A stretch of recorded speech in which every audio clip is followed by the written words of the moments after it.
All right. So I am super excited for today's call. I'm kind of going to be interviewing Brittany Bartow. So it's going to be fun. She has no idea what I'm going to ask her. She has no idea what's going on. So this should be fun. I have some questions that I'm going to ask her, and y'all are going to learn a lot today. We're going to talk about mainly how Brittany got to director, the activities she does, and the activities she did to get to director. And y'all get to know her a little bit more, her story and all the things. So it's going to be really, really good. I'm going to go ahead and ask her to unmute, and then if y'all want to drop any questions that y'all have for her during this call in the chat box, that would be great. If anything, if you have questions that you want to ask now, or if something comes to you during the call, you can use the chat box and drop your questions, and I'll keep an eye on it, so that if there is anything that y'all want to know, then we can get it answered for you. But we are going to go ahead and get started. So I'm going to spotlight you, and then I'm going to ask you all the things. Are you ready? I'm ready. Alrighty. So, let's see. Let me grab the pen first. Myself on track here. I'm squirrel. Okay, so Brittany, first, I just want you to introduce yourself. Tell everybody all the things about yourself. Anything you want to know about yourself. Also, your achievements. Go ahead and brag on yourself. Tell them all the things. So I'm Brittany Bartow. I started selling Scentsy in October of 2018, and I just started selling because I was a broke college kid who basically couldn't even barely feed herself. So I had a car payment that was astronomically high, and as soon as I started, I think Morgan made a post, and she was like, "How much of a paycheck would change your life?" And I was like, $500 a month. Like, that's all I needed, $500 a month. And she was like, "Girl, that's you can do that." So that was my first goal, was just $500 a month. And I jumped all in with Scentsy as soon as I started. I hit the ground running. I did Sensational Star at level 3, Shooting Star Award. I signed up and went to my first Scentsy family reunion and my first world tour.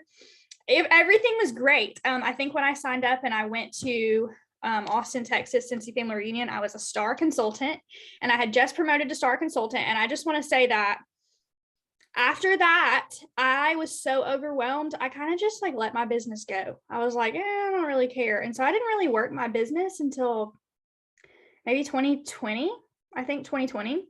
And I don't think I was paid at title for star, except for the month I promoted. And then the month I promoted to director. I think I literally was not paid a title at all for almost 2 years, probably more like a year and a half. So 2020 hits, and Devin's deployed. We just bought a new house, and I'm working a job that I absolutely hate. And I'm just like, you know what? Deuces. I want to see what Scentsy can really do for me, and if I can make this my full-time thing. So in March of 2020, I was like, all right, let me give it 100%. And I was finally paid at title for the first time, in years. And I was like, okay, cool. That's great. And then April of 2020, I ended up double promoting to director. And it was crazy because I can remember when I promoted, everybody was like, "Oh, great. Awesome.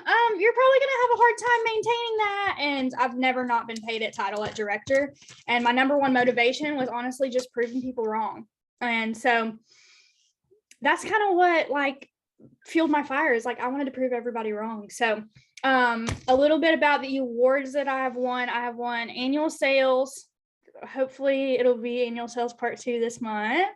Annual mentor. Hopefully it'll be annual mentor part 2 next month. I'm only 3 away, so that's exciting.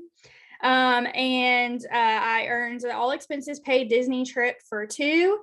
And all expenses paid Alaskan cruise for 2. So that's a little bit about me.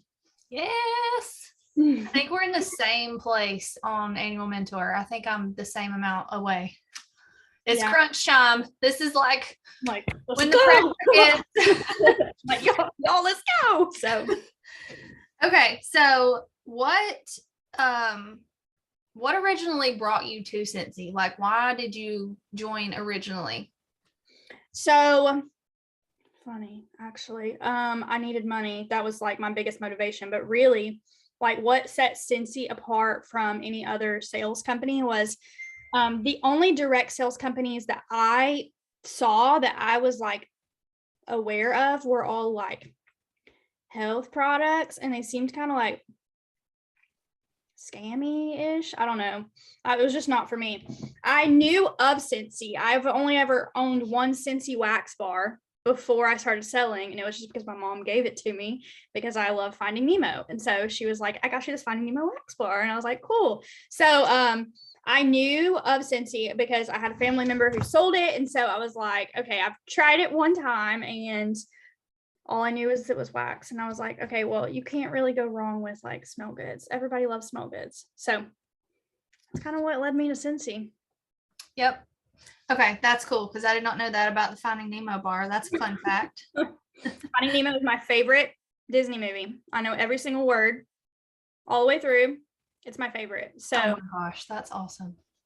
Carson loves that movie. He recently has started loving that movie and he wants to watch it all the time. Okay, so what did you do in your business?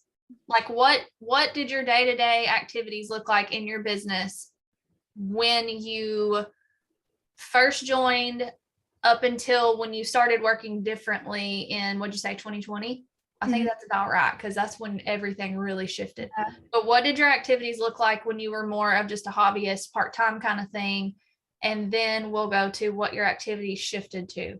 Yeah. So in the beginning of my business, I would say I was so motivated to make it full-time that I was working it as I should have full-time. But then when I kind of took that slump and I was just a hobbyist, it looked way different. So when I was just a hobbyist and I was just trying to like get active or, whatever, my business really didn't show very much. I wasn't really consistent. My biggest thing was just like, if there was a launch, I would post about it. Or if there was a product that I was just obsessed with, I would post about it. But there was no intentionality behind posting. There was no like reaching out, messaging people, following up with people, anything like that. So really it was just like posting about the big things that were happening in my business. So posting if we're having a launch, posting if a new catalog is coming out. There wasn't really any partying going on. There wasn't really any like customer relation going on. And so that was me being a hobbyist. When I decided like, hey, I want to make this my full-time thing, I very quickly realized like, if you want this to be your full-time thing, you've got to get people involved. This is not something you can do yourself. You're going to have to build relationships with your customers. You're going to have to be intentional. You're going to have to build relationship with your team members. You can't achieve this by yourself. So when I switched to working my business as a full-time business, it looked a lot different because it wasn't just, hey, you can post about a launch coming and you're going to get, 2,000 PRV. It wasn't like that. It was, hey, yeah, you can post about your launch, but, chances are maybe you'll get 100 or 200 PRV because of a launch. The rest of your PRV is coming from intentional relationships with your customers. So my day-to-day was looking like reaching out to people and having a good follow-up system, reaching out to people asking, are you liking your products? Do you need any more products? Building relationships with customers, booking parties and booking parties off of parties and booking parties off of parties off of parties and keeping your schedule full. And then team wise as well, like if you guys are wanting to promote, beyond a lead consultant, you've got to sit down and realize that you can't do that by yourself. Like you're going to have active frontline. You're going to have a group wholesale volume, a team wholesale volume that you have to meet. So working full time on my team, that looked like following up with my team members, helping my team members set goals, helping my team members create functional systems that work for them. And so when I decided, hey, I want to go full time, it was way more intentionality about building the people in my business. So yes, yeah. I love that. Building the people so they can build your business. Mm-hmm. So true. That's really what we have to focus on when we're trying, well, not we, but y'all, when you're working toward a promotion to director. Like focusing on building the people. That is the biggest thing. But like Brittany said, you have to start with the networking and the relationships and the partying. Like you can't do any of that other stuff before you have that down. Like your personal business has to be squared away first, because it's pointless to try to recruit a bunch of people that you don't even have anybody to recruit because you don't have a customer base. Right. So like how she was working before, she was just relying on a Facebook post or, like just casually posting here and there, sharing things. Facebook posts are not going to grow your business. That is, for me personally, my opinion is that is just an extra way to get sales. That is a way that, you might get a new customer that has been watching you for a while, and then they see a post about the Cinderella's castle, and all of a sudden something clicks and they're like, I love that. I need to try Scentsy. Or, you have a random Instagram follower come to you. I had one come to me yesterday and was like, hey, I've been watching your stories. I've never tried Scentsy, but I really want to. And so she was ready to try it because she'd watched it enough. But if you relied on your business to grow like that, I would still be sitting at superstar consultant. Like I would not be a superstar director, and it would not be the way it is. So that is just an extra way to get customers, posting on social media, sharing your story even on social media to get potential new recruits, things like that. That's all just extra fluff. It all is about the networking, the relationship building, the personal conversations, the personal, somebody loves a certain scent, so you send them, hey, this is available in this scent now, do you want to try this? Like asking them about what's going on in life, like just treating them like a valued customer, because nobody's going to join you either if they don't feel that from you. When you have those customers that you're building that relationship with, they're going to know that they're valued, and if they join your team, they can trust you. They know that you'll mentor them if they see you taking your business seriously. They already have that relationship and they feel like, okay, well, I'm more than just a customer to her. So if I join her team, I'm going to be more than just a team member to her. What do you have to say about, okay, let's start here first. Did you have certain systems, like when you first started trying to really grow your business, did you use certain systems that worked for you then, that as your business got a little bit bigger and your team grew, did you have to change things around as they grew? And what were the differences? Oh, absolutely. So when I first started, I didn't even have like a chart that I used. I literally, if I sent mail out to people, I had a spiral notebook and I would write down who I sent mail out to. Follow-ups, I've basically used Amy my entire business. So I never really had to create like a pen and paper follow-up system. I've always used Amy because thankfully it came out and it started rolling out kind of as I was stepping into Scentsy. So maybe like my first 2 or 3 months I didn't, but I think January is when we had world tour, and that was my first world tour. And that's when somebody said, hey, are you using Amy? And that's when it started. So when it comes to follow-up systems, it was definitely very systematic from the start. Mail, tracked it with a spiral notebook. The biggest thing that I had to learn and transition is how I was doing my coaching calls with my team. Because very early on, when I would have a coaching call with my team, I had a folder for leads, certifieds, leads, stars, superstars. I had a folder for all 4 of those. And so basically what I would do is I would take notes during their call, and then I would put it in a folder. And then I was like having to go back through and flip and check on their goals every month and follow up with them every month. And it just wasn't doable. And so even now I'm learning like what's working for me for coaching calls. For a couple of months last year, I was doing like 8 to 10 coaching calls a month. And like, that's a lot. And it gets exhausting, like constantly exhausting, especially if you're having coaching calls with the same people every single month. So I had to like literally learn, when I'm putting in systems in my business, the biggest system I had to learn was setting boundaries and like respecting those boundaries, whether that be business hours that I didn't have at first, whether that be only extending myself to do coaching calls with people who are serious about working their business and doing the things that I'm recommending. Hey, this would probably be beneficial for you. And not just kind of like beating a horse with a stick or something, whatever it's called. Beating a dead horse with a stick. Yeah. Something like, yeah. Because like you can lead a horse to water, but you can't make them drink. You can give your team member all the different things to help them in their business, but you cannot make them want it or do it unless they want it bad enough to do it. So biggest thing that I felt like had to change was boundaries, and like how I'm coaching. That was the biggest thing I felt like had to change. Yeah. Coaching is one of those things, like it's not easy. And I've been coaching for, I think 4 years now, like doing actually one-on-one calls with people or voice messages or whatever it looks like.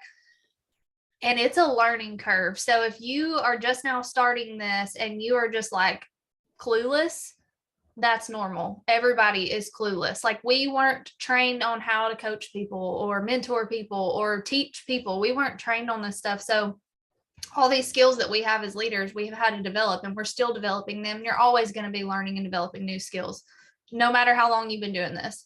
So, yeah, that's what differences have you seen in your business with like when you started actually working with people one-on-one? Because that's something that so many people don't do. And me speaking from experience, my business was like just stagnant the first few years. Like, yes, I promoted to SSD in 3 years, but what happened when I promoted to SSD was it just became stagnant. I wasn't being paid at title. Like Brittany said, she wasn't paid at title for a long time. I wasn't either once I reached SSD.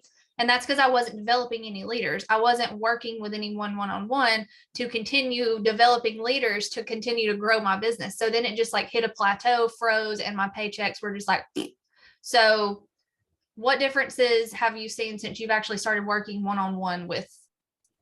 So it's been great watching people who have been in the business that I've had on my team before I started coaching and developing them into the leaders that they are today, because you can definitely see not only a difference in the way that they're working their business, but a difference in their confidence level in themselves in working their business. And so the biggest thing that I always, when I'm doing a call with somebody, before I ask them like, what is your individual goal this month? Like, what is your PRV goal? What is your recruiting goal? Whatever. I want to know how are you? How are you actually doing? Because here's the thing.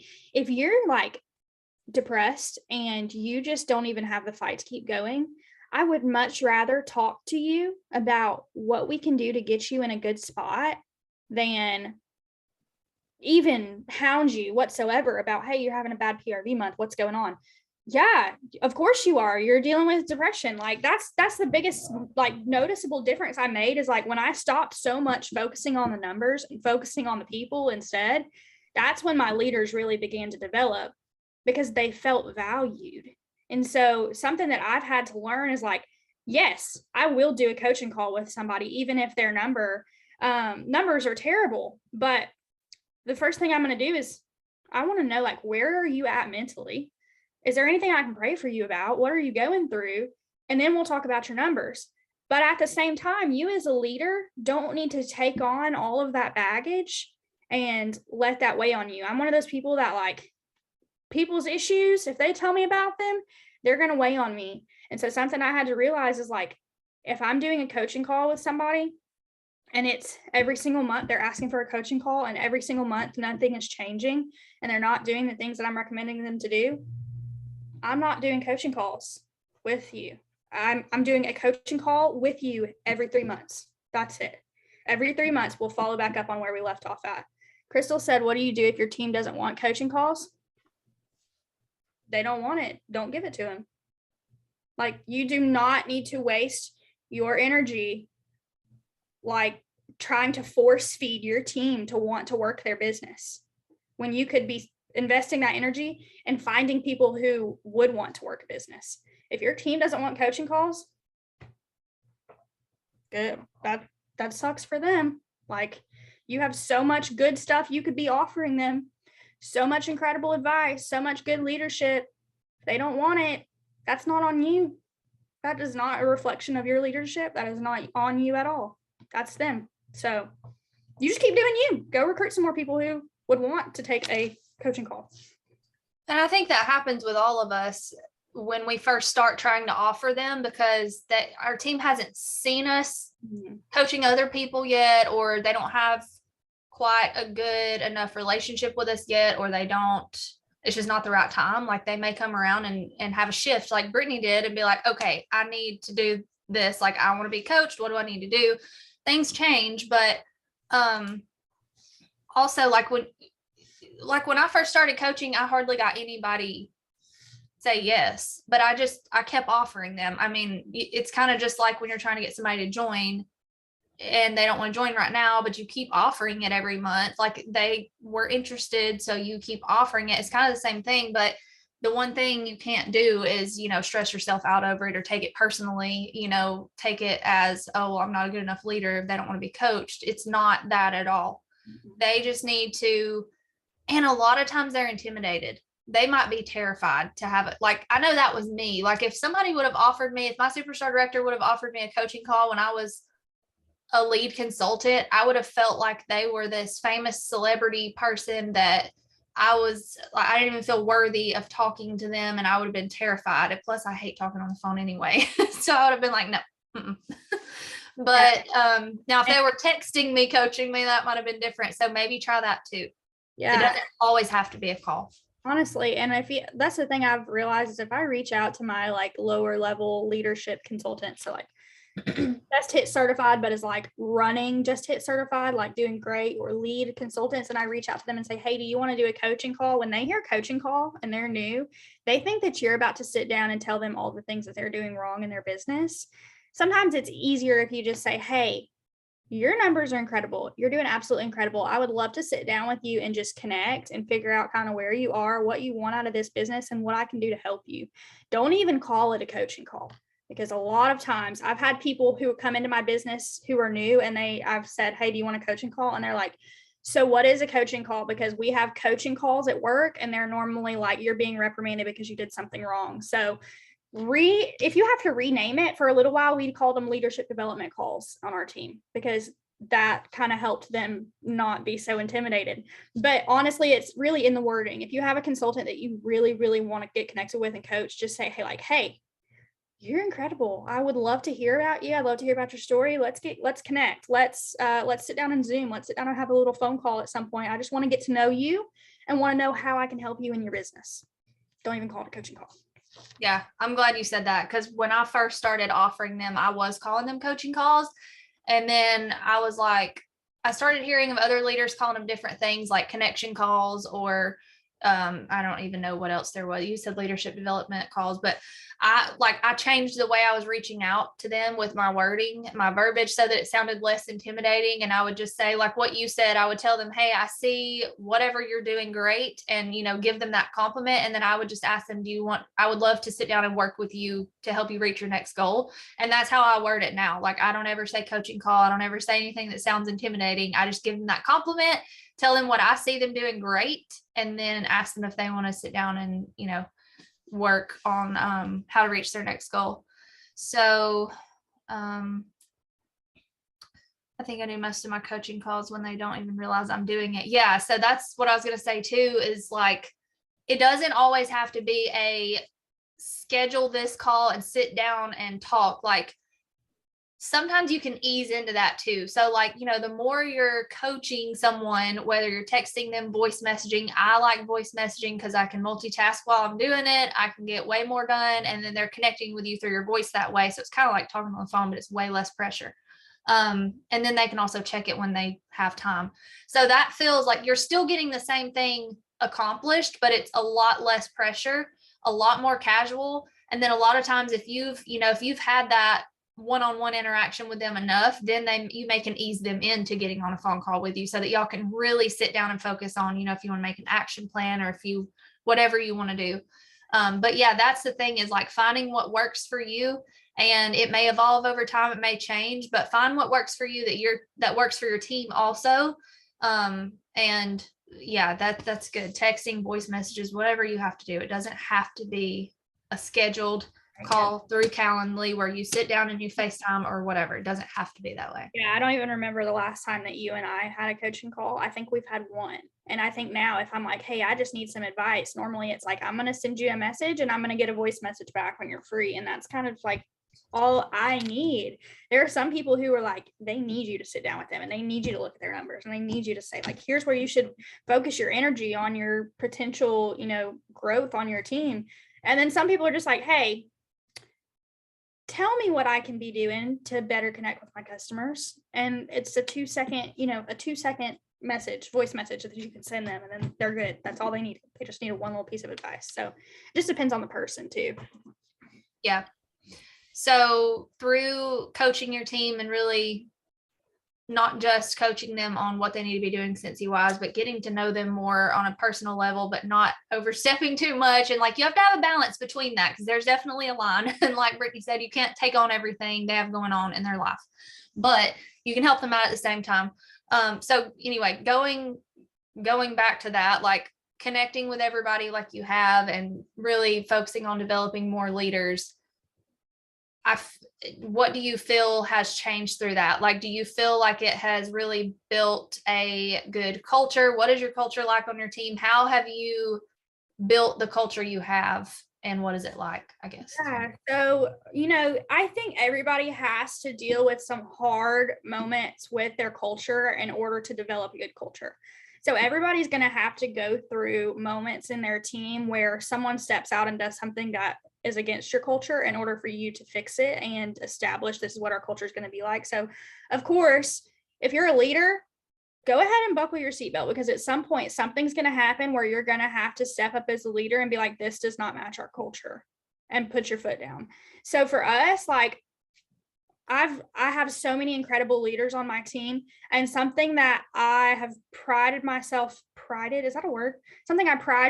on is I try and always see the good. Like, even in the worst of situations, pick out the good. And this is something that Devin and I were laying in bed the other night, and I was telling him, because he was really down about a situation, and I was like, hey, see the good. Find some good. Like, I know this situation was terrible, but find some good. And so something I've tried to pride myself in and being a leader is I don't do excuses and complaining. Like, that's just something I don't do, because there are so many people who are in a worse position who are willing to put forth the work to get out of that position. So excuses and complaining are like a no-go. If somebody is making an excuse or complaining on my team page, they're gone. That's it. I'm not doing it. I'm not doing that. We're not going to be Debbie Downers. We're not going to pull down and drag down everybody. We're not going to complain about things that we could fix. We just don't want to fix them. We're not going to complain about that. So big thing about establishing my culture is making it known, like, I don't do excuses. I don't do complaining. I don't do that.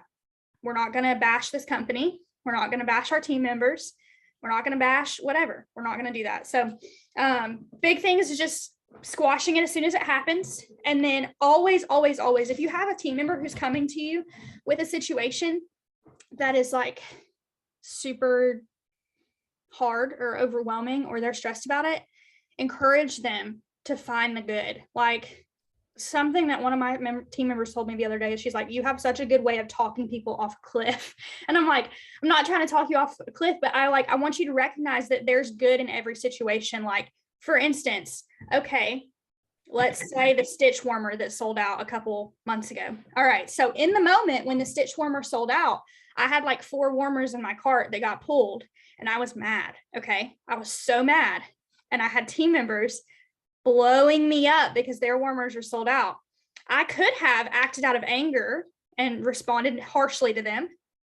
I could have, gone on the director page and complained about it. I could have done whatever, but instead I found the good. I was like, hey guys, unfortunately, first off, take a step back and take a breath. That's what I did.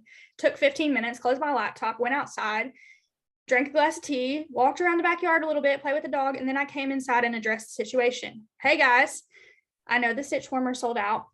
1, isn't it so awesome that we work for a company that we have these sellouts? Like, that the products are in such high demand that we sell out. And 2, isn't it so awesome that we work for a company who always goes the extra mile to make sure that we are taken care of and our customers are taken care of?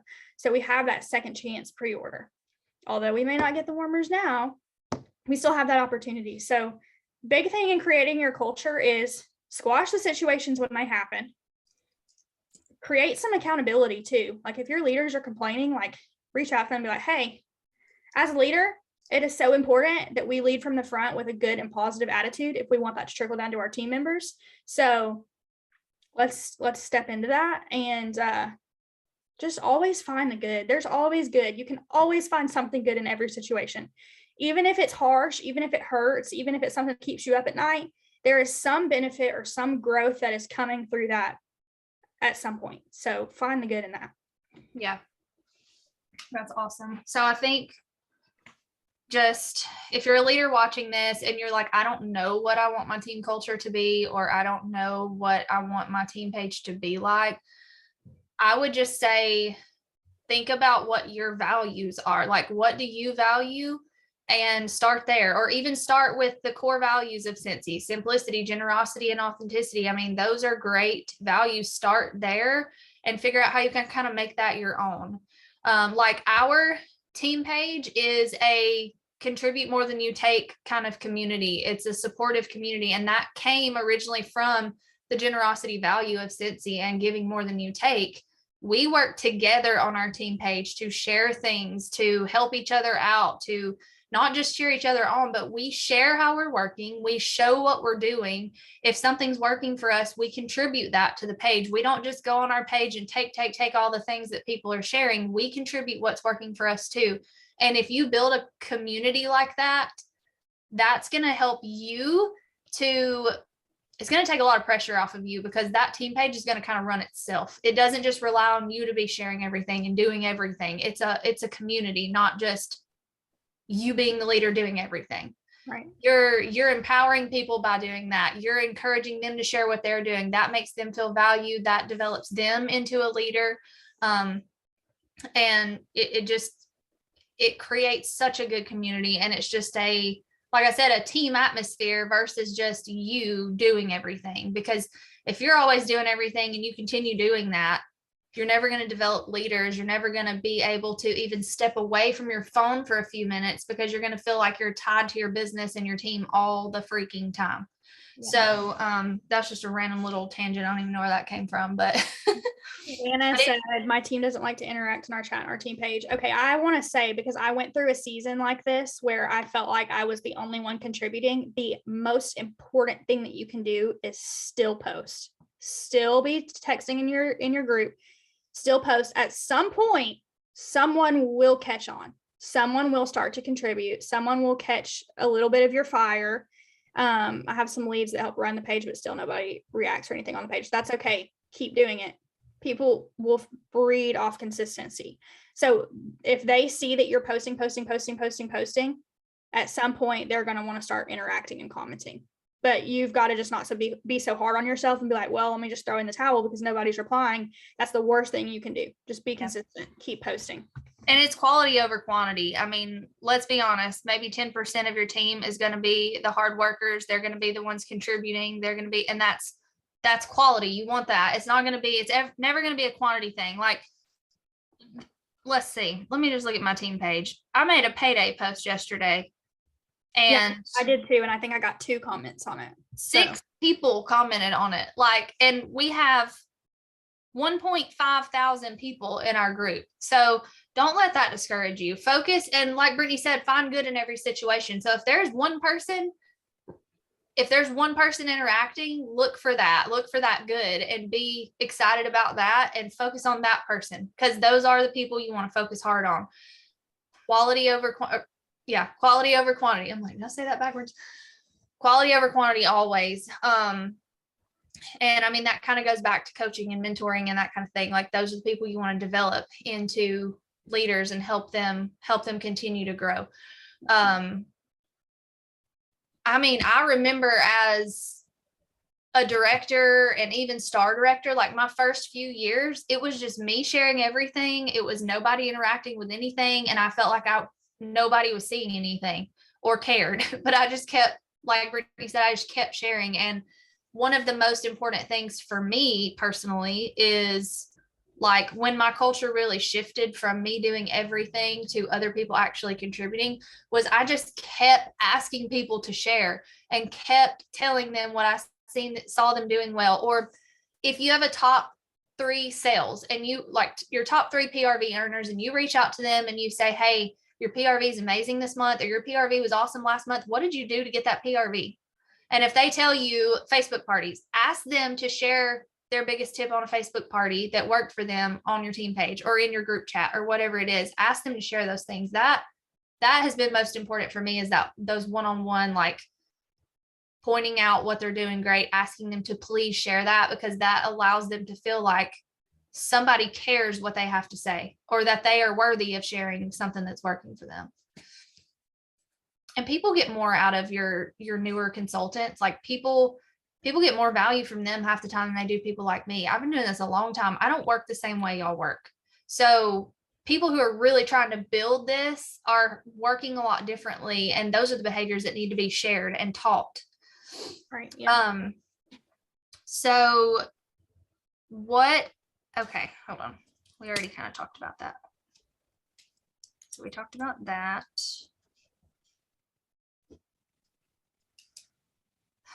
Okay, so what is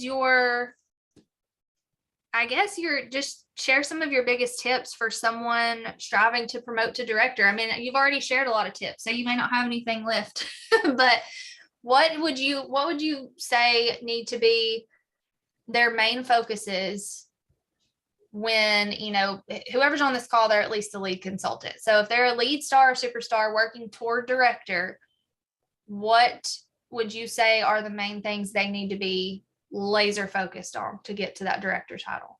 I feel like it's really just, it boils down to one thing, and it's you've got to get people involved.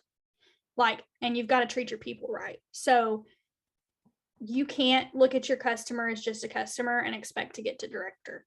You have to understand that they're a person with a family, with goals, with a need, and you need to be forming intentional relationships, not just with your customers, with your team members. If you're wanting to promote to director, go ahead and put this in your mind right now. You're not going to do it alone. You can't do it alone. You won't do it alone. You will never be able to do it alone. People are going to be the people to get you there. So you're going to have to obviously reach a minimum for yourself with your customers, with your PRV every month. The biggest thing for me when I was reaching director was getting my customers involved in my goals and my business and appreciating them, letting them know that they are so much more than just an order. They are the reason that I'm putting food on my table. They are the reason that I'm paying my bills. They are the reason I am able to buy a house. Like, these people are helping me. So realize that, recognize that they're more than just a wax bar order. They're putting food on your table. So one, love your customers and form relationships with them and be intentional with them. And don't just text them when your PRV is short. Text them to ask them, how is your family? Like, how are you? Do you need anything? Like, be intentional about that. And then with your team as well, you have to meet a certain team wholesale volume and group wholesale volume. Chances are you are not going to get the 10,000 group wholesale volume all by yourself. And even if you did, like, you still have to have 3 active frontline.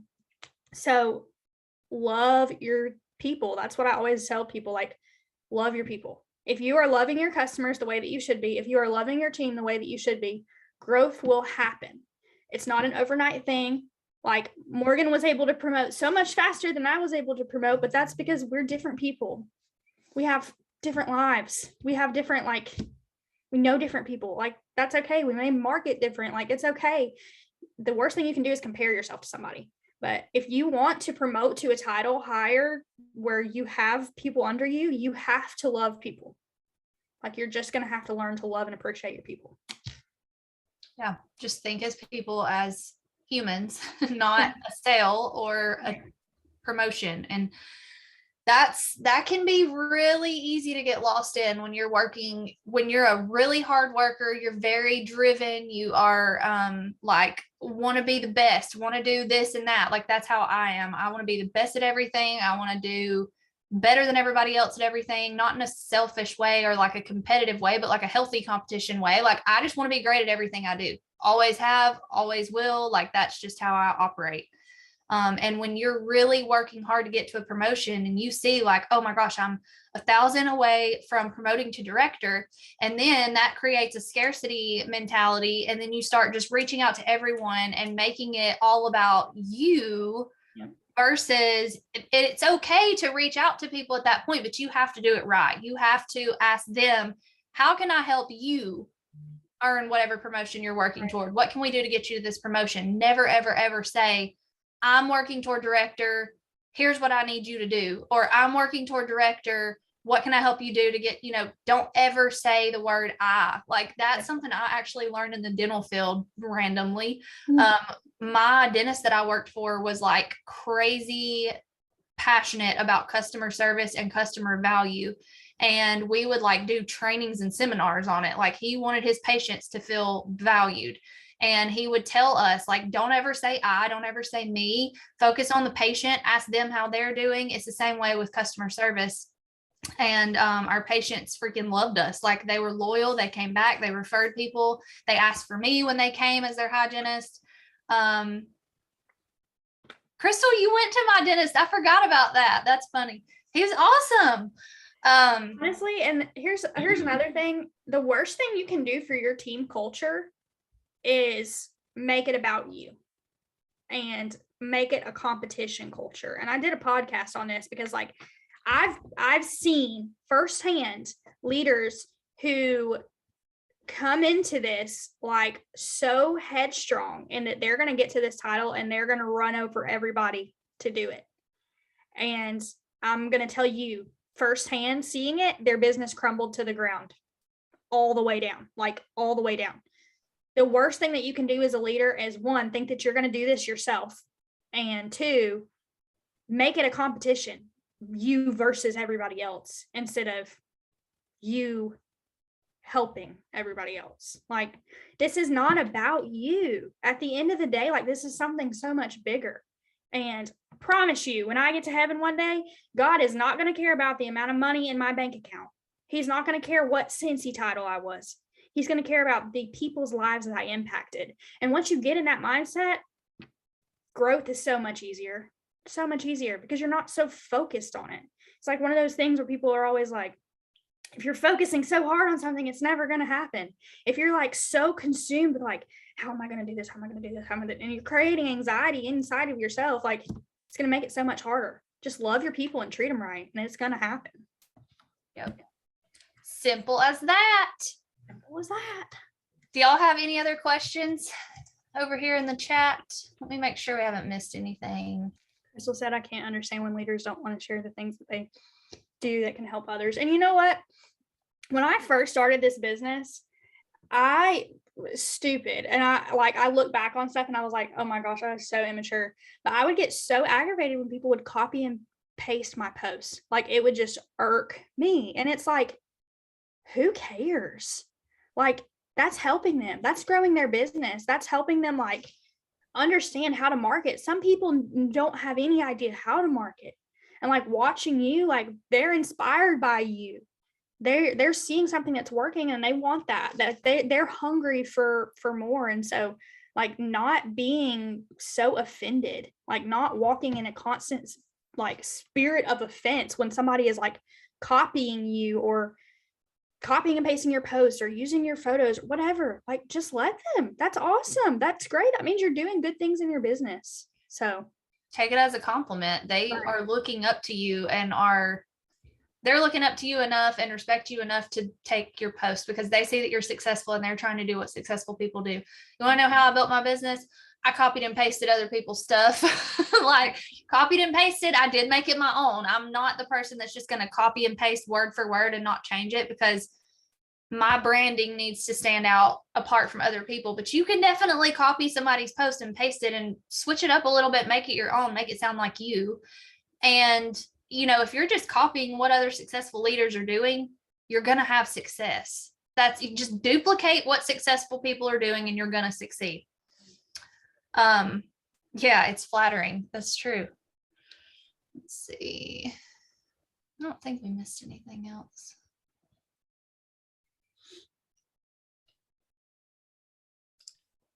Y'all don't have any more questions? So speaking of your podcast, tell them the name of your podcast, where they can find it, and your YouTube channel. So name of the podcast is Leaders Who Lead. It is on Spotify, Apple Music, Apple Podcasts, I guess. It's on like all streaming platforms basically. And then it's also on my YouTube channel. And then my YouTube channel is Brittany Bartow. And I'll post all my podcasts there, but I'll also post like any trainings that I do for my team as well. Whether it be trainings for my team or trainings that I do for other directors' teams. I try and post all of them there so that you guys have access to those. So feel free to go listen to the podcast and tell me what you guys think. I try and really like narrow in on different leadership qualities that have helped me in my business and like places that I've really struggled. And so giving you guys those from the start so that you don't have to walk through seasons where you like really struggled like I did. So her podcast is so good. And it's like she said, it's leadership specific. So everybody who's watching this video, you need to be subscribed to her podcast. Brittany said, what do you do when you have group members that are recruiting but never actually lead their team? All right. So I have that right now. So this is something that I want to encourage you, because I know it can be really, really frustrating when somebody, even if they're not on your team, joins another team and then comes to you for help. It can be really frustrating because you're like, should have chose a better sponsor. But I want you to remember, like, people will care how you make them feel. So just because somebody doesn't join you or directly underneath you doesn't mean you can't like give them some sort of direction or just be there for them. Sometimes they just need somebody. So like if it's somebody that's not in your team page, just say, hey, just let me add you to your team page and I'll just tag you in my welcome post. That takes 2 seconds. Okay. 2 seconds. If it's somebody that's underneath you, just treat them like one of your frontline. Like if it's like that big of a deal, like that they're reaching out to you because their leader is not like coaching them. Well, first off, just adopt them as one of your frontline. Second off, here's another thing. Do me a favor, y'all, go read through compliance. Like just go read through it, because there are certain things as a leader per compliance that you are required to do, including but not limited to monthly check-ins with your frontline. So if a frontline says like, hey, I literally cannot get in touch with my sponsor, that's out of compliance. There are things like that that you need to make sure that you know and your downline know. Also, like if somebody is joining another direct sales business and not coaching their frontline, or if they're like trying to get people to join other things, stuff like that, make sure you're reading through compliance so that you can be up to date and up to terms with like what is and what isn't in compliance, so that you're able to tell people those things if stuff like that comes up. Callie said training on reels.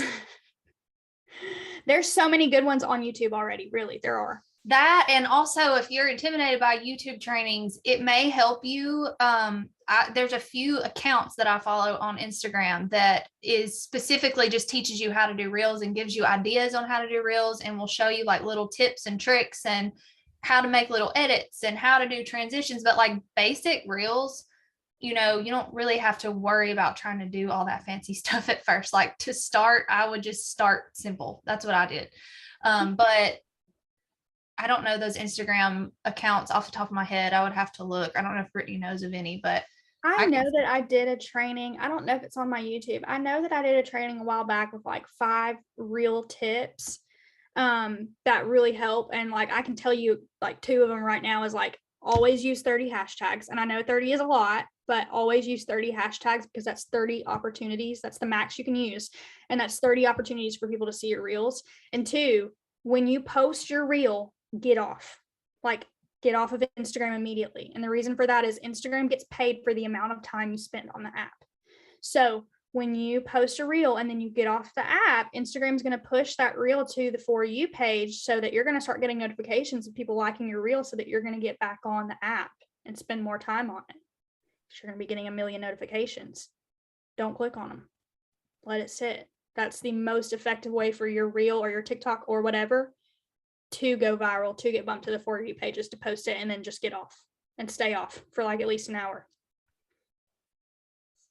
Don't overthink your reels either. Just post something that excites you. Like I post things, I love reels.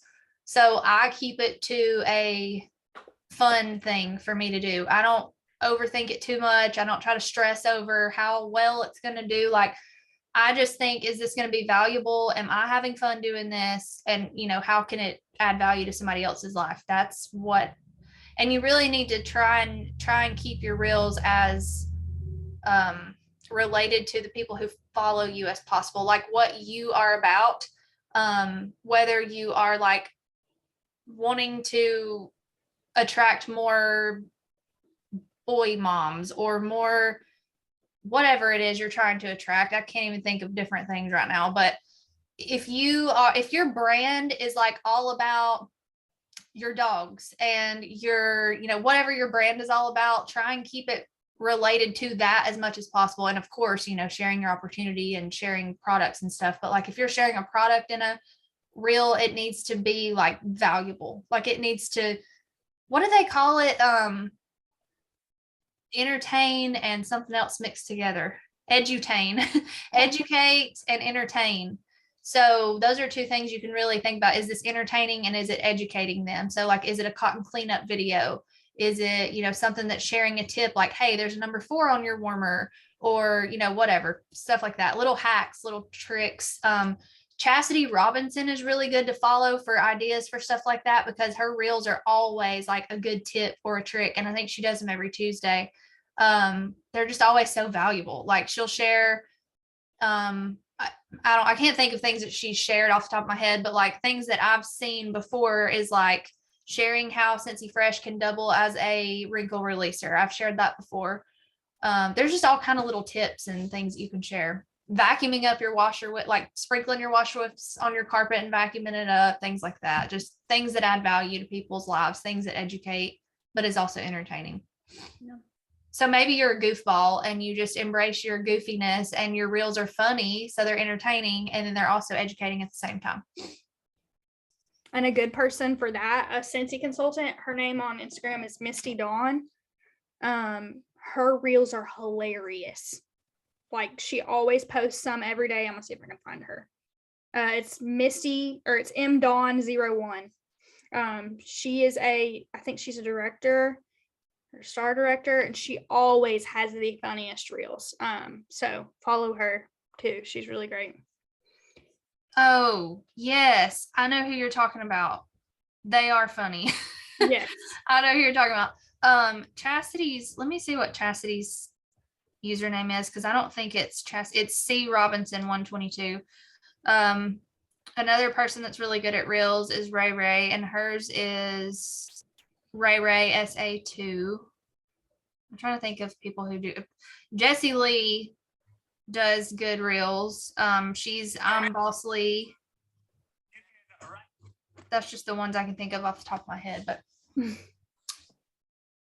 all right. Any more? What do you do when you, oh, we already answered that. Let's see. Yeah, we're good. I think we're caught up.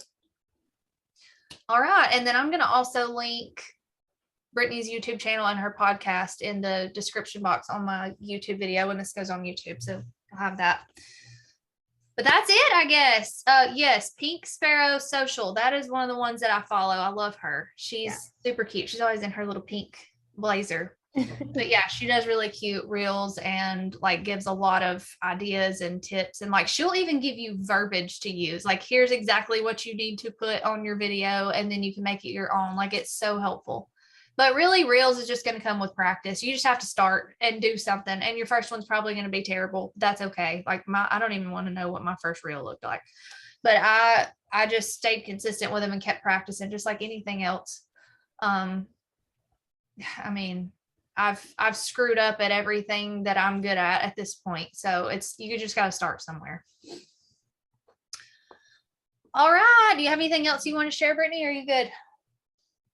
I'm good. I forgot everything. All right. Well, thank you all for being on, and we will see y'all again soon. Bye.